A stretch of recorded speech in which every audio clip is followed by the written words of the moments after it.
Okay, here's what we're going to do today. I'm so glad, Jennifer. Thank you for responding to what do you want to work on, because let's work on the spine. So let's work on the back. So we typically think about our back being our upper back and our lower back, which is fine, right?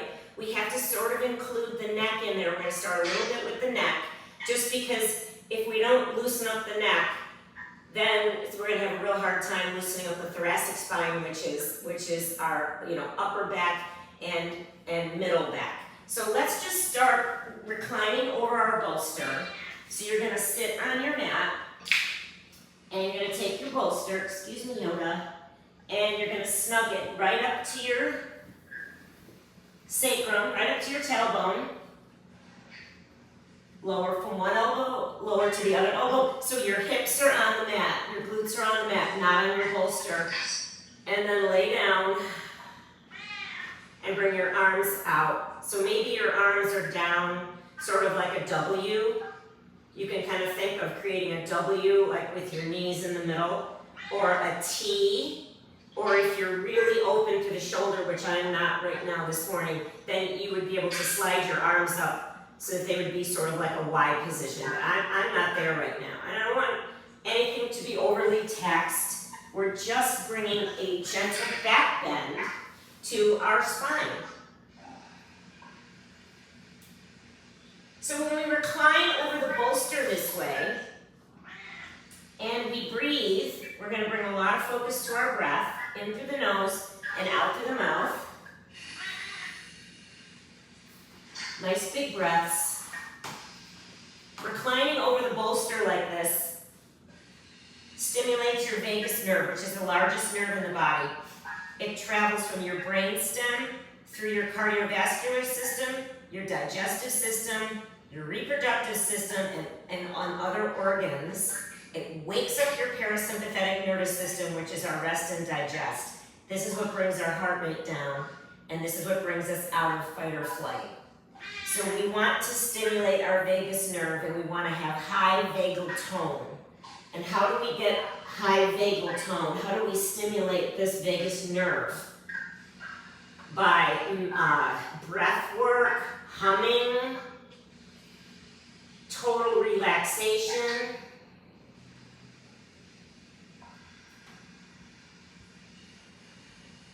So let's bring our attention to our breath, because we want to be in a down-regulated condition to get the most out of our flexibility work.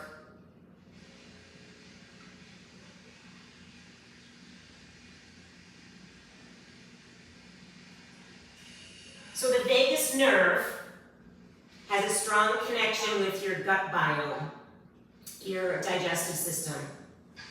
And they're calling the gut biome the second brain, because how important your gut biome is. It's very important to keep it healthy. And it's directly affected by your vagal tone. So the stronger your vagal tone, that can really help to improve your gut biome. And then that has a cascading effect down to the rest of your health and wellness of all of your other organs. So it's a good thing to do. So let's do some box breathing. You're going to inhale, hold, exhale, and hold. So let's inhale for 4, 3, 2, 1. Gentle hold for 4, 3, 2, 1. Exhale, 4, 3, 2, 1. Hold for 4, 3, 2, and 1. Again, inhale 4. Hold for 4. Exhale 4. Gentle hold 4. Inhale 5, 4, 3, 2, 1. Hold for 5. 4, 3, 2, 1. Hold for 4, 5, 4, 3, 2, 1. Inhale 6.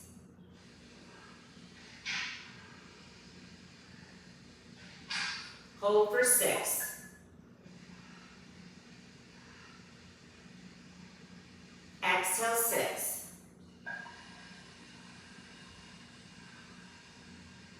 Gentle hold 6.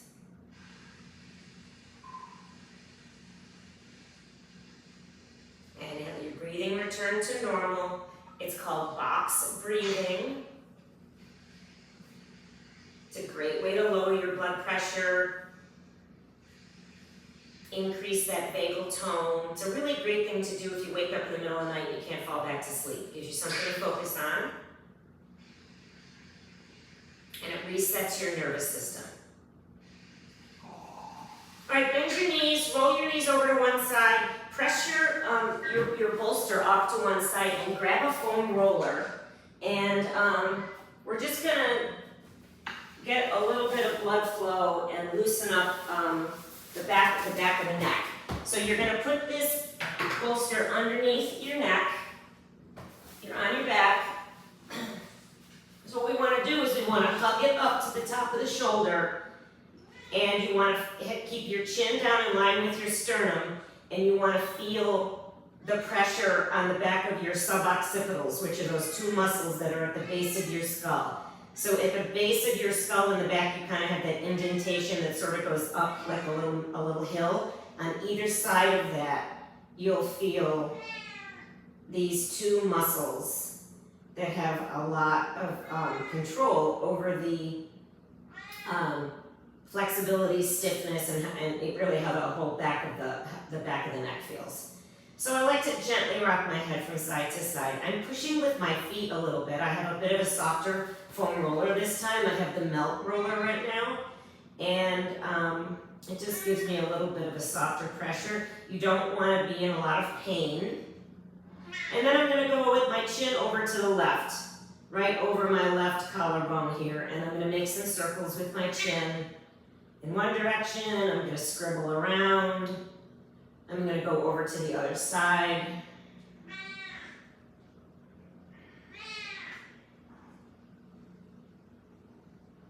And I'm going to go chin up, chin down. Maybe rock a little bit over more so I actually feel the foam roller on my ear.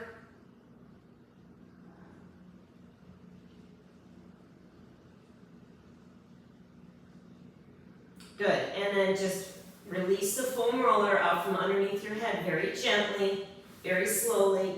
Bring your back of your head down onto the mat and just let your neck, your cervical spine, let that kind of readjust.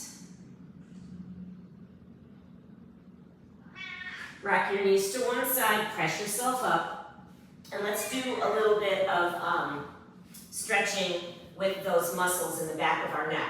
So you're gonna bring your hands to the back of your skull, and you're gonna take your thumbs, and you're gonna put your thumbs right on those suboccipital muscles right here, and we're gonna go in where my thumbs are kind of close together, and I'm gonna pull out towards my ears and kind of just go in and out. And I'm pushing my head back slightly into my thumbs. So we're just doing some manual therapy on those muscles. So lower your chin a little bit, pull your head back. If your chin is lifted up too much, you'll have a hard time digging in there. And if you find a spot that's particularly sticky, you can sit right there, gentle pressure back with the back of your head, pull forward, maybe up or out to the side or down with your thumbs. Hold it for 20 seconds.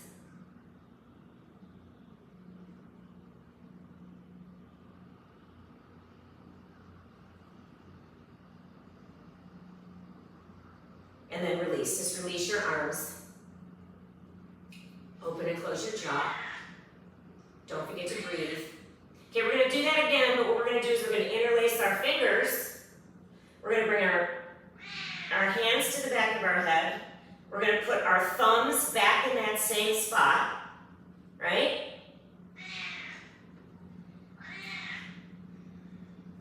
You're going to pull your head back without lifting your chin.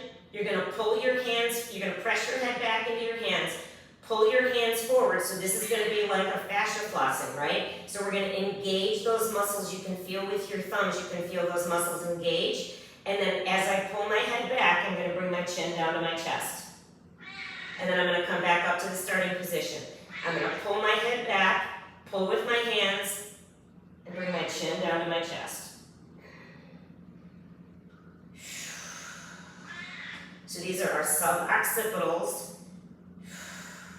What you can do is you can bring your head over like 45 degrees. Just bring your head over to the right or the left and do it. Ooh, I'm tight. First position, pull the head back into the hands. Keep pulling your head back gently and bring your chin down. Starting position, pull back, chin down. Pressure back, pull down. Oh, that feels good. I'm gonna go to the other side. Pull back. Oh, wow.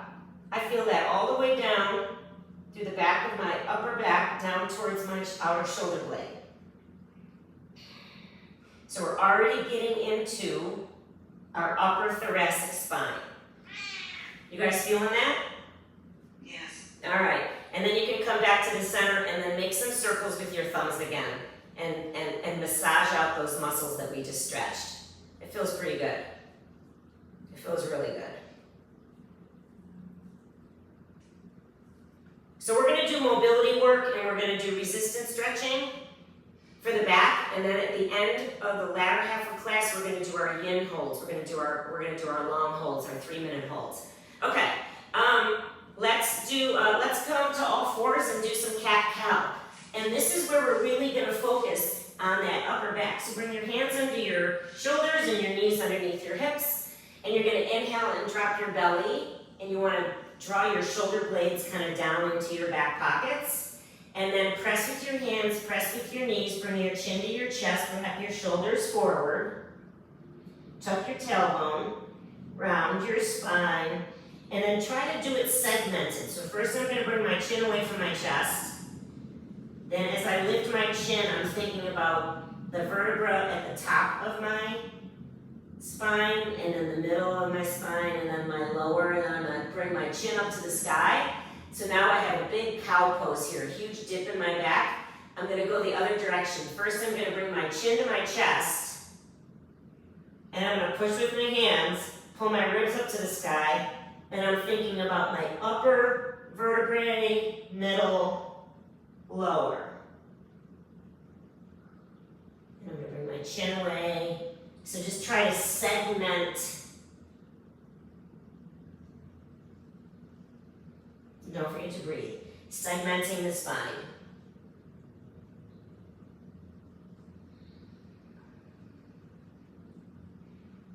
All right, let's spread the knees wide and bring the forearms down to our number 11, and we're gonna floss the upper back, right? So we're in child's pose. You can tuck your toes or you can have your toes untucked. I like to tuck my toes. Take your elbows, drag them down towards your knees, wrap your shoulders forward, find that cat pose through the upper body, and then keeping your chin kind of neutral, maybe tucked a little bit, pull your hips back to your heels, and then come back up to your starting position. Drag the elbows down towards the knees, tuck the chin, and rock back. We're getting into the upper spine.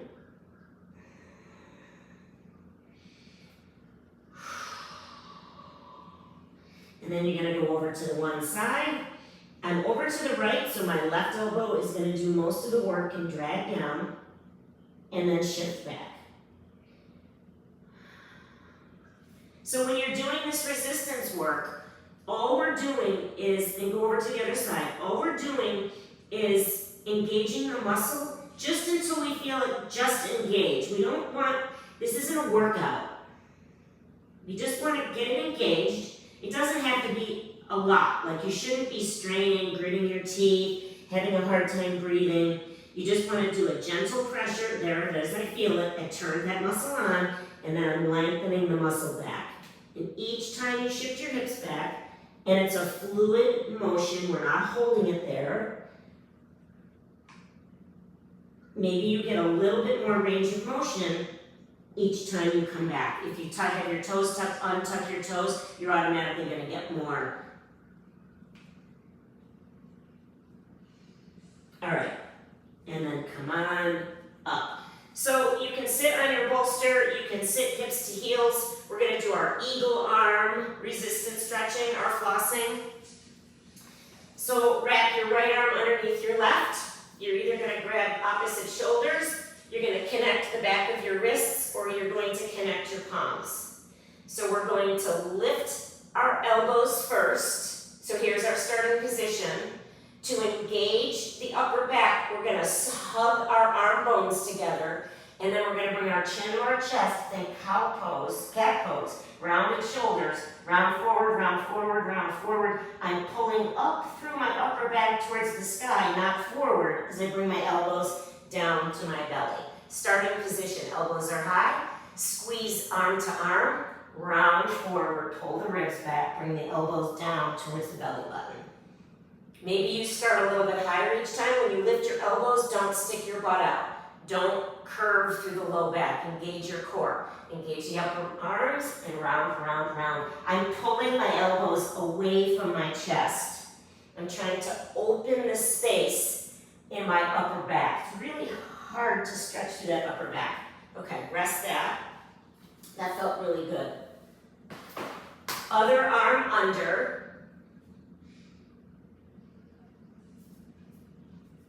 Other arm under, left arm under, I think. Start with your elbows high. Yeah, I totally feel this. Start with your elbows high. My starting position isn't as high with this one. See how high you can start with your elbows. Then plug your upper arm bones together, and then exhale and round down. And then come on up and find your starting position again. Engage upper arms, round, tuck, and come on down.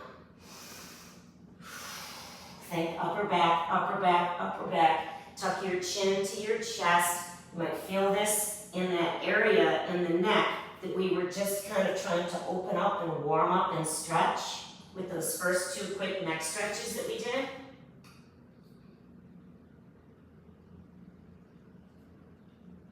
Good, and then release. All right, one more thing that we're gonna do, I'm gonna find something to just sit on. You can sit on a block, or I'm just gonna sit on my bolster because it's here. I just want to be a little bit more supported here. All right, I'm just kind of sitting on it like a little horsey. All right, here's what we're gonna do. You're gonna bring your right arm out in front. You're gonna take your left hand, and you're gonna grip the outer part of your right hand, your pinky edge of your right hand. So what I'm gonna do is I'm gonna pull my right hand to the right. I'm gonna pull my left hand to the left, and you should feel your upper back kind of, and even behind your shoulder on the right side, engage. And I'm just gonna keep that pressure, and I'm gonna lift my arms up. And then come back down to your starting position. So your left hand is on top of your right hand, and you're gripping, there you go, Jennifer, and you're gripping the pinky edge. So push, pull, and lift. Push, pull, and lift. We're trying to get that space in between the shoulder blades. Now what you can do is bring it off to the side. Start low, pull high. I'm gonna go over to the other side. Oof.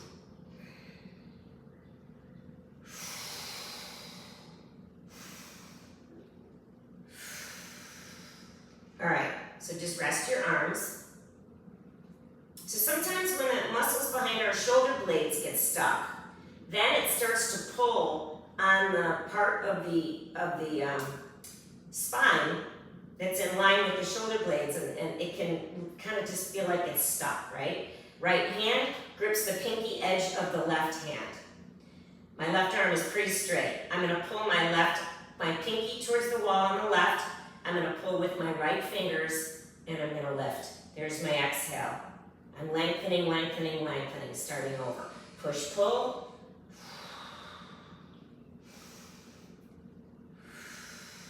And whenever you want to go off to the other side, play around with it. Move into different positions, trying to go up. Maybe you get a little bit more lift. Engage your core so you don't stick your butt out and let your low back round, right? We don't want to lose the engagement of a nice, strong trunk.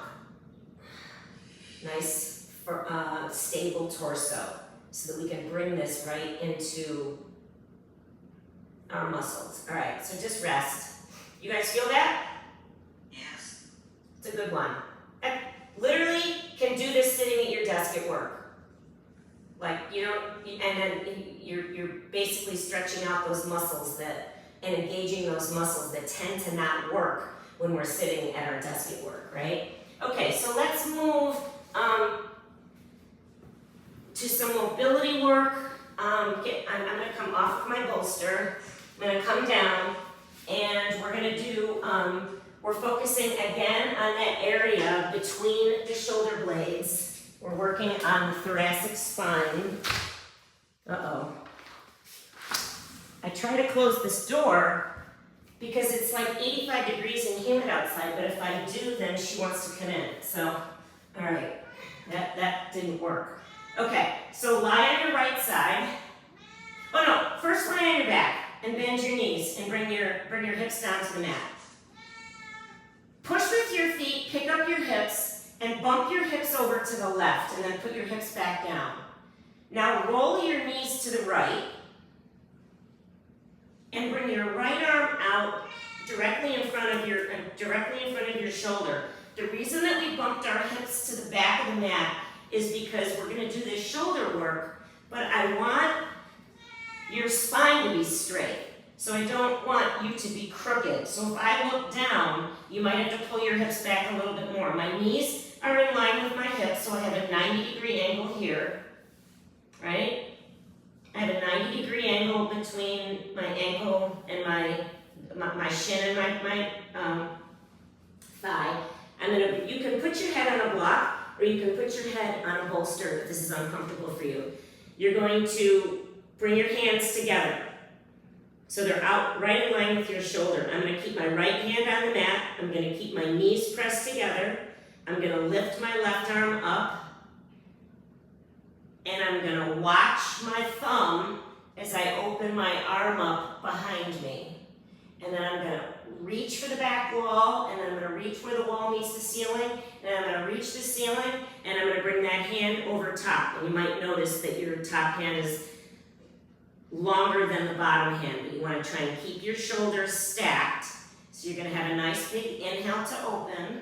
So if you follow your gaze, if you follow your thumb with your gaze, it's going to be easier. If you keep your right ear on the mat and don't turn your head and just open up the top arm, then you're going to feel more of a stretch. You can squeeze a foam roller or a block in between your knees. That helps. I'm going to put my bolster down there and show you. If I squeeze something in between my knees, this is going to help keep my hips stable. I don't want your left hip to rock back. It needs to stay stacked right over your right hip. Now start with your palms together, and this time with the left hand facing down, reach for the wall up above the top of your head, like hands of a clock. You were starting at 9 o'clock. Bring the left hand at 10 o'clock, 11 o'clock, 12 o'clock. Palm is down, bicep is by the ear. Flip your palm to face up, and then open and roll onto your left shoulder and bring the arm out. And then palm faces up, 3 o'clock, 2 o'clock, 1 o'clock. Arm is right overhead, palm down, so you're at 12, 11, 10, hands together at 9. So sweep, bicep by the ear, you're an internal rotation in your shoulder, and then you're an external. I'm squeezing my top knee down because I don't want my hip to open up behind me, right? I want to keep my hips square.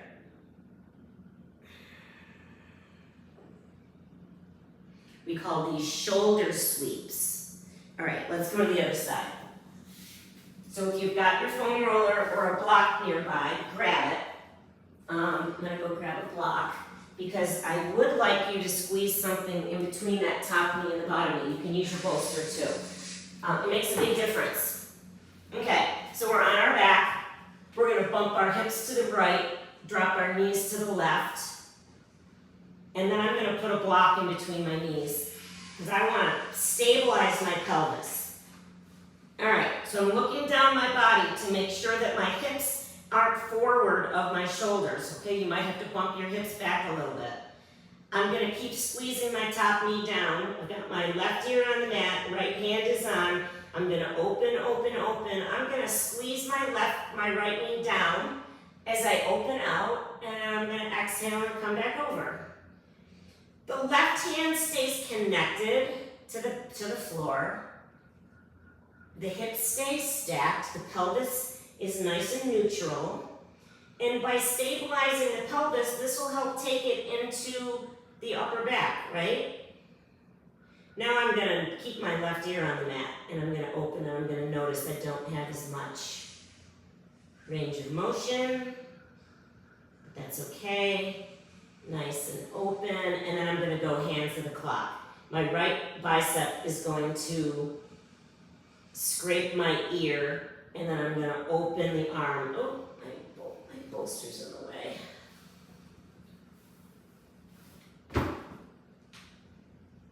And I'm gonna open out. I'm gonna try and keep my arm as straight as possible, and then I'm gonna sweep.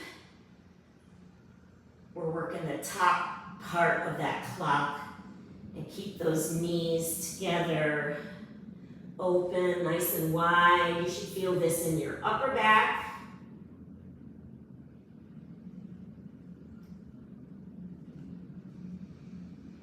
Couple more passes, and when you're ready, you're going to release the block or the foam roller if you used it to stabilize your pelvis, and just come onto your back and find broken bridge. Knees are together, feet are wide.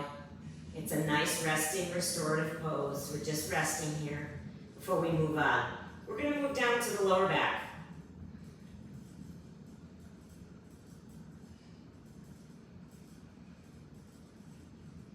All right, so focusing on the lower back, head and shoulders stay on the mat. You're going to lift up your feet and bring your knees in towards your chest. I'm bringing my hand to the opposite to each shin. Lift your head, tuck your chin, and then put your head back down. Relax your shoulders away from your ears. And I'm just going to hug my knees in towards my chest as I relax my low back down to the mat. And I'm thinking about heavy tailbone, heavy tailbone. So here you can grab opposite wrists. You can grab opposite forearms. Or you can grab opposite elbows. As long as your shoulders are on the mat. Your head is on the mat. And with every exhale, it's like you're trying to iron your low back down into the mat more. Right? Heavy tailbone. Put it in the low back. Relax your shoulders. Away from your ears. Maybe your right hand is on your right knee, your left hand is on your left knee. Whatever it is that you're doing, give a little pull with the knees a little bit closer to the chest. And then release your feet down to the mat, rock your knees over to one side. Let's come to a standing position. We're going to do the same kind of premise with a fold, only we're going to do a standing forward fold. So your feet are hips width. I'll turn sideways. Let's bring our arms up overhead. And then sweep your hands down, and we're just going to forward fold. I've got my hands going all the way down my shins and all the way down. And then I'm going to grab opposite elbows when I feel I can't go anymore. I want you to bend your knees so that your belly is actually on your thighs. So bend your knees as much as you need to. Bring your chin to your chest. And then this is going to be your forward fold. Forward fold is really more about, if you're doing it with bent knees, you're going to take it into your low back. So grab opposite elbows. Pull your elbows down to the mat. Hug your feet in. So my right foot is dragging into the left, my left foot is dragging into the right. And then I'm just going to keep my belly to thigh connection. You can even You can even grab opposite forearms and bring your hands behind your shins. And I want to keep this belly to thigh connection and think about lifting my tailbone. You don't have to straighten your legs. I'm feeling this a lot in my hamstrings, but I'm trying to keep it into my low back. If you bring your hands in the back of your forearms to the back of your calves, I'm going to pull forward with my arms and I'm going to pull back with my calves. And then I'm going to try and straighten my legs a little bit. And I'm going to bend my knees. So we're going to floss your low back and your hamstrings here. Pull your arms forward, press your shins back, belly to thigh connection, and then just kind of lift. Maybe you're just straightening 1 inch. Starting position, knees are bent. Pull your shins back, pull your arms forward. You can even put your hands on the back of the legs. If you can't grab opposite, you can use a strap, but I want your belly to be on your thighs. This is what's going to bring it into the low back. Push, pull, try and straighten your legs. Look, push, pull, look through your knees. One more time.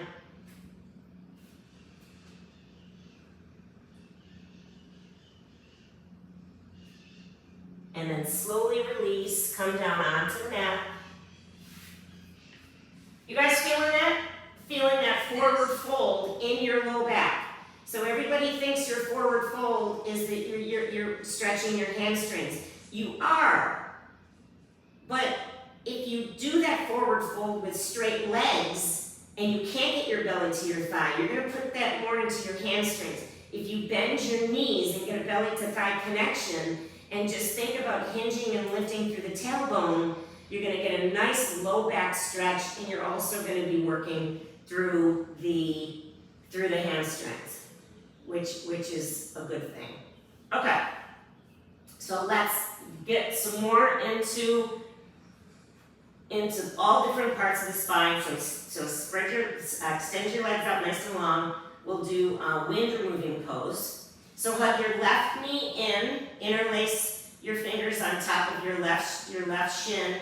Your right leg is active. You're pushing down with your heel and engaging the back side of this right leg. Your toes are pointing straight up to the sky on your right foot. Maintain that active right leg. Hug your left knee out and around the rib cage. Pull it in as close to the left shoulder as you can. Hug your elbows in towards your ribs. And then take your right hand, guide the left knee over towards the right. You can hook your left toes behind your right knee. You can bring your foot down to the mat. Now you've rolled to the outside of the ankle with the right foot. That leg is still active. It's not a noodle on the right ankle. It's an active, a little bit of activity there to maintain that right leg. I'm going to take my right hand and I'm going to pull my left knee down. Now you can twist 2 ways. You can twist keeping your left shoulder on the mat, or you can come all the way over and let your left shoulder lift. It's totally up to you. I'm going to keep my left shoulder down. I'm going to tuck my left toes behind my right knee, and I'm going to just feel this stretch in my low back on the left side. You can rock in and out of it. You can hold it. You can extend your left leg long and reach through your left heel, that top leg. You can reach down and grab onto the top of the foot on the bottom, which is the right foot, and kick into your hand, which will start to stretch through your right quad. Yeah, that's it, Jennifer. Kick and pull there. And try and look over your left shoulder as your right knee pushes down towards the wall underneath you, below you, right? That's going to bring a quad stretch into this low back stretch. There's a lot we can do here. And then release, real slow. Let's come to feet down. Just rest your hips. Realign. Let's do a couple rounds of bridge. Lift your hips and lower. Lift your hips and lower. And let's go to the other side. Extend your legs out long. Ground down through your left heel, pull your right knee in, out and around the rib cage, and then back in towards your chest. Dorsiflexed right ankle, right toes towards the right nose. Hug your elbows into your ribs. Head is down, shoulders are down. Drag your shoulders down like you're trying to slide your shoulder blades into your back pockets. And when you're ready, you're gonna twist. Left hand, right knee. You can bring your right arm out like a T. You can anchor your right shoulder. You can let your right shoulder lift. You can tuck those toes behind the knee. You can cycle in and out and kind of rock in and out of it. The left leg is active. It's reaching long to lengthen through your spine. And the outer ankle there's a little bit of pressure there to keep that leg engaged. If you did so on the other side, you can extend that right leg long and reach through the heel. You can sweep the right arm down, bend the left knee, reach over top of your toes, and kick into your hand and roll back onto your right shoulder. The bottom knee is searching for the bottom of the mat and for the wall down at the bottom of your mat. Nice big quad stretch. The more you kick into your hand, the more you're going to feel that in your quad. Nice big breaths. And then slowly release. Feet down, hips down, knees bent. Lift up and down into bridge a few times.